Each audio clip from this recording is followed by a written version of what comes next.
So here I have drawn some sketch for cutting out the foot stop for me. So this is the stock which was left out of the dancing longboard, and I'm using it to cut out an foot stop for me. This is literally an outline of my foot, so I'm gonna cut it in that shape actually. So first I thought it can be this big, but then I figured like I'm going to screw it for only two screws in the front or rear of the front truck. So I thought I'll reduce the size of it, so I'm going to do the small one and I'm going to cut that out. Okay, peace. Now that I have drilled the holes for the entire shape, all I have to do is get my axle blade into this and cut through that. Cut everything after that. For this, I might have to dismantle my axle, put through this hole and again assemble it and then start cutting it. And there is a small chip that came off. I think it shouldn't be a problem. Anyways, I had a plan of chipping half of this because it will be a less burden on the length of the bolt that I'm going to bolt that I'm going to put through this.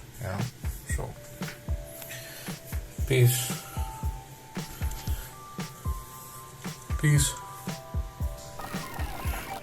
So I have cut this out, and now I might have to sand it for a smooth surface. Peace. Quite a lot of dust to clean, all sawdust and a little bit of drill bit dust. So as you guys can see, here is our finished deck for long distance pumping. We made the holes as well. Just a second, I'm getting a call. So as you see here, we have a finished deck, complete deck for long distance pumping. It's my first experience and I was able to do it marginally okay. That's what I believe. And here is our finished product of stopper. It's unfinished, I would say, because I haven't painted it yet. I want to coat a layer of epoxy on it and then paint it with black. I've got my spray paint as well. So the carve that you see here is actually the shape of my foot onto the right side. I placed it on that board, like I placed my leg like this, drew outline with my pencil and cut this out. I just filed it, made it appear okay-ish, soft enough, and this is going to go on the first two holes of this board. So this is how the stopper would look like. So when you go pumping faster, there are chances like you might slip your leg out of the deck, because the metal forks is going to come below the board, okay, under the board. So you won't have anything over your board at all, like this. If you check on these the top side portions which we cut off, this kind of has an kicktail, a curve to it. It's kind of a kicktail, so you could do all the tricks and everything, so that will actually stop you when you're riding this board.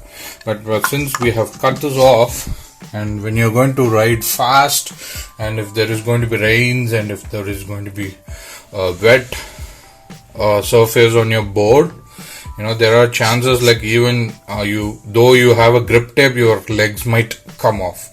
So this stopper will help you on that.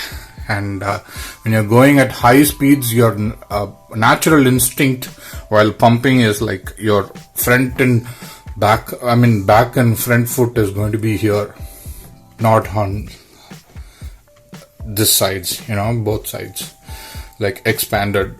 It's going to be as close as to the board, so this is the finished product. The call was from our welder, so I think he's going to help us build the front and rear forks today. He asked us to come by 3 o'clock in the afternoon, so I'm going to go there and see what he has to offer. I might have to explain a bit about what is my requirement, and then we'll take it from there. And I've asked if he could build a stopper in steel sheet that he has, so we'll see what we can do. I'm going to go there and take it after that, because I'm hoping for good. Peace.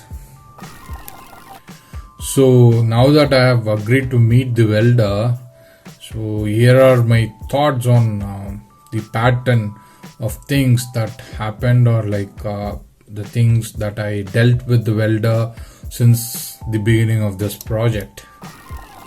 So my first impression is the welder is kind of genuine with his reason, that's what I want to assume. And after our first meeting, the briefing of the entire project, the welder was he would respond to messages sometimes, he would respond to calls sometimes, sometimes it would be I would have WhatsApped him about the details, and he would have called me back, and sometimes I would have tried to reach him on phone, but he would text me. So the pattern is, the way to communicate with him is it's quite a puzzle. It has been always a puzzle. How he is going to respond to which thing, So about the second meeting, there was no second meeting at all, since the shop was closed and there was no one there.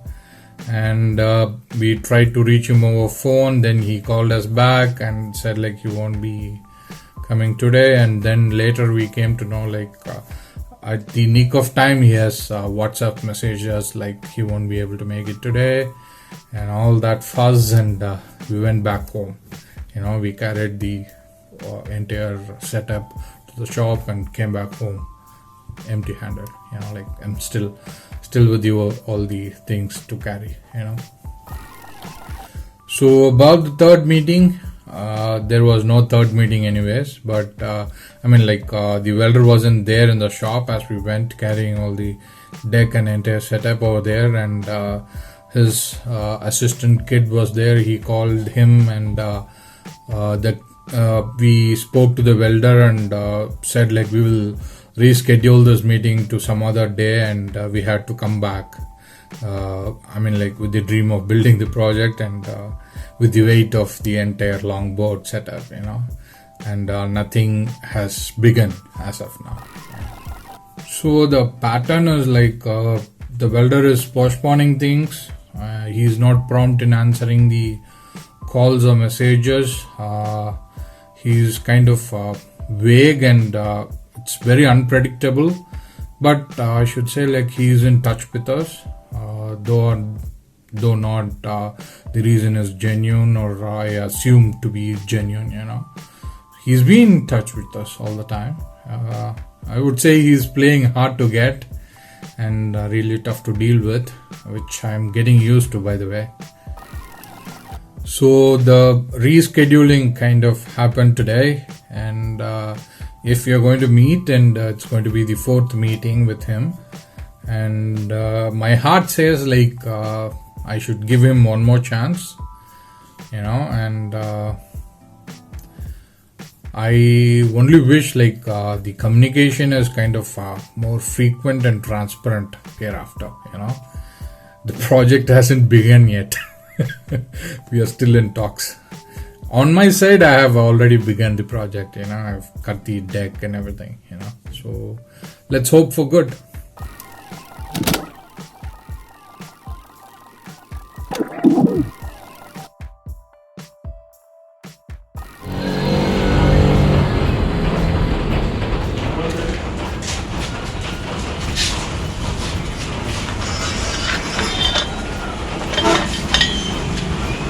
front and rear fork, bottom support bleeding.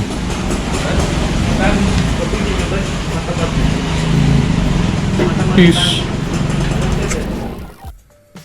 So our fourth meeting went well. My father also accompanied me this time, and we spoke to the welder. You probably saw the video already. He already bought all the materials that was said to him, and I couldn't record more than that because the environment was too noisy because people were working on other projects and everything. So to my surprise, the welder has bought all the materials in stainless steel.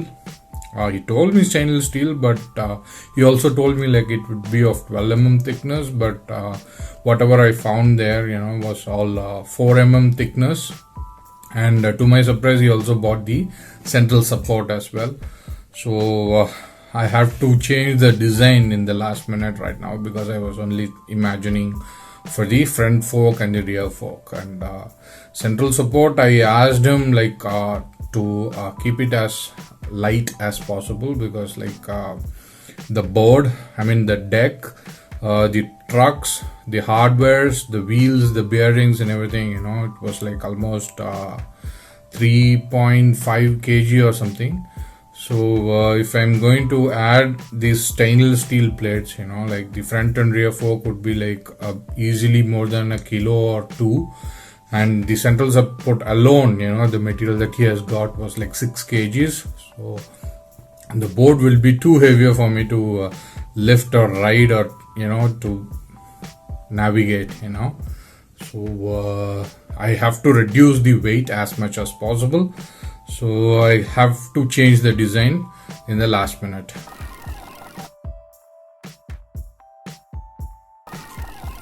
So the central support design which I suggested him was sheet metal, and which was folded into multiple times to give a strength to the body, for the sheet metal.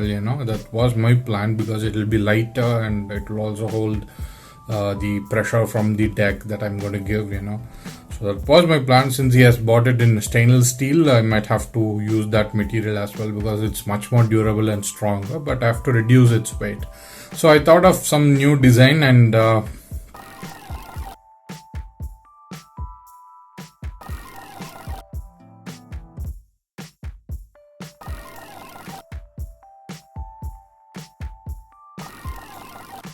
இந்த சாசியில் ஒரு 3 whole மட்டும் extra add பண்ணிக்கோங்க sir. இந்த சைடில் தான் நம்ம 4 whole போட்டோம். இந்த சென்டர் பீஸில் ஒரு 3 ஹோல் ஆட் பண்ணிக்கோங்க சார். ஏன்னா இந்த இந்த எட்ஜில் இருக்கிற இந்த வெல்டில் தான் வீல் இருக்க போகுது. ஆனால் போர்டு பார்த்தீங்கன்னா இந்த சென்டர் பீஸில் தான் ஃபுல்லாகவே உட்கார போகுது. இந்த வெல்டு ஸ்ட்ராங்காக இருந்தால் தான் இந்த வீல் ஒழுங்காக இருக்கும். அந்த வீல் அந்த பிளேட்டில் ஒழுங்காக உட்காந்து ஓடும். ஸோ அப்போ அதை ஒழுங்காக இந்த போர்டு முழுக்கவே இந்த சாசியை நம்பி இருக்கிறதுனால அதுக்கு ஒரு எக்ஸ்ட்ரா ஹோல் தேவைப்படுது. அது மட்டும் கொஞ்சம் பார்த்து ஆட் பண்ணிக்கோங்க sir. Thank you. The idea now is the metal plates will be welded to the central supports.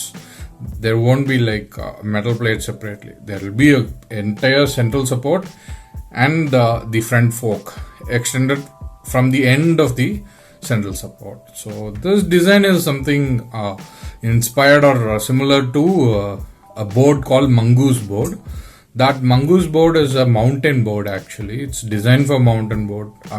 Designed for using bigger wheels, 5-inch wheels, So I am taking that design and putting this into the LDP design, wherein it's a low rider, but yet it's going to have the design of mongoose board with the central support.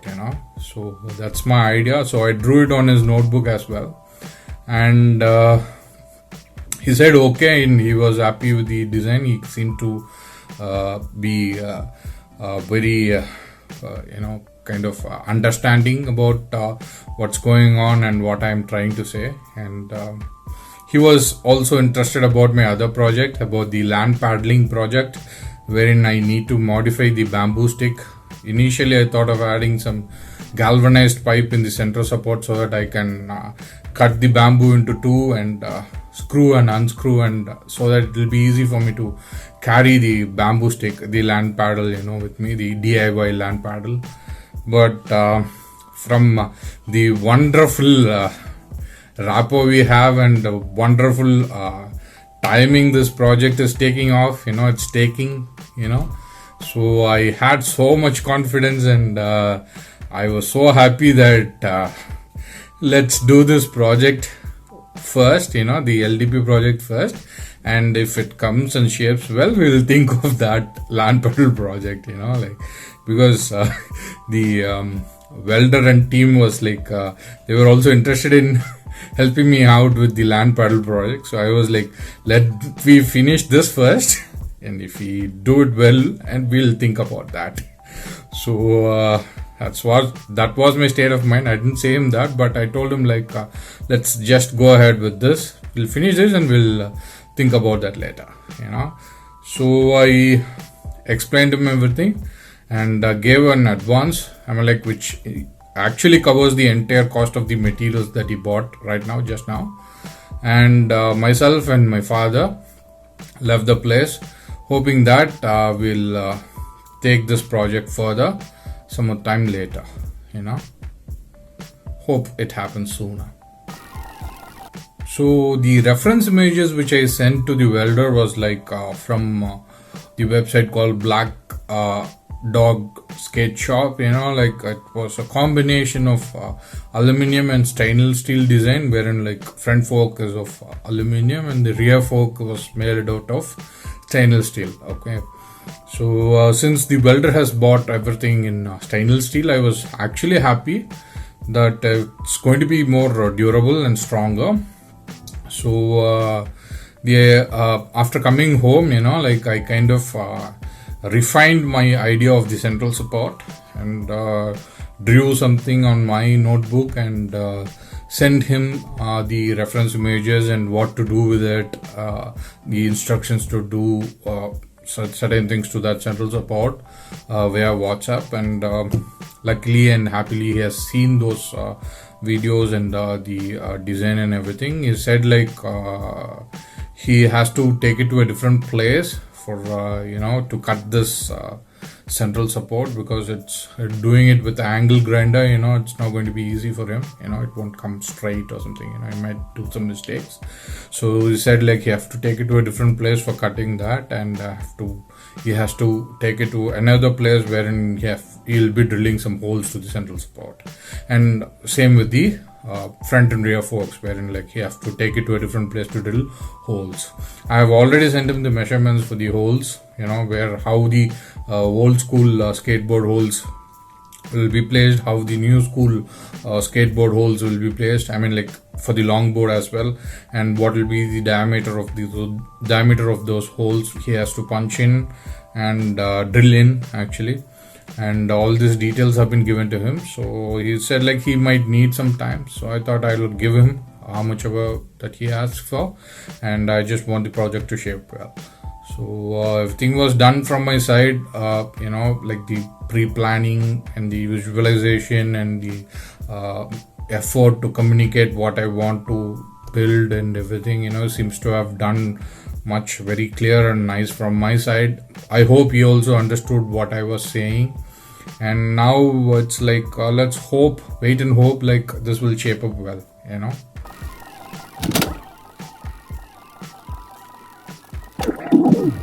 So when we were there in his workshop, the welder got a couple of calls, and he replied to those calls saying that he is busy with another job. He has got caught up with another work, and I don't think he'll be able to make it or to attend to the other customers. He seems to have template or standard replies to all the queries that he's getting from the customers of him. So he's been doing the same thing to everybody. It's raining outside, I'm caught up with another job, I'm busy right now, I'm at different place, these are his standard replies, template of replies, So I'm not the only guy who has got caught up with his things, by the time he was on the call answering to some other customer saying that he was busy, he's got some other work to do. There were 2 or 3 cases coming to him saying you need to do this, we need to build a gate for our home. One small lady came out, and there was one rickshaw puller. He seems to be carrying goods, I believe that's what his rickshaw is made of, I think so. He wanted to weld something, a support that is needed, and he was coming there for more than a week, to my knowledge. I've been going there since December 28th, So till today, that rickshaw puller has been there, he's been visiting him. His work is also not over, so it's so funny that I'm not the only guy. There are many people who got wonderful reply from this welder, I was really laughing from inside when I was there. I really did not express any of these at Frankly speaking, I really have no idea how the welder and team is going to execute this project. I have put in all my savings into this, to buy a longboard and to plan a budget for buying these metal plates and build them into forks. I did plan for some collateral damage and stuff, but still, it's all my savings which I've been planning it for months together with the little allowance that I get from my parents, so it's all hard work and a lot of dream put into it, so I am still not convinced how they are going to execute it, but now I actually know all the tactics of the welder. That's what concerns me, how they are going to execute this project and everything. The welder might be getting many projects at this point from various sources, and he might be already doing certain projects which are much more value added than mine. It might be paying well for him, but I don't want him to think less of my project or less of me. It's all, I'm also paying anyway. It's all hard-earned money. So at this point, I want to be very positive and just want to hope that this project will shape well.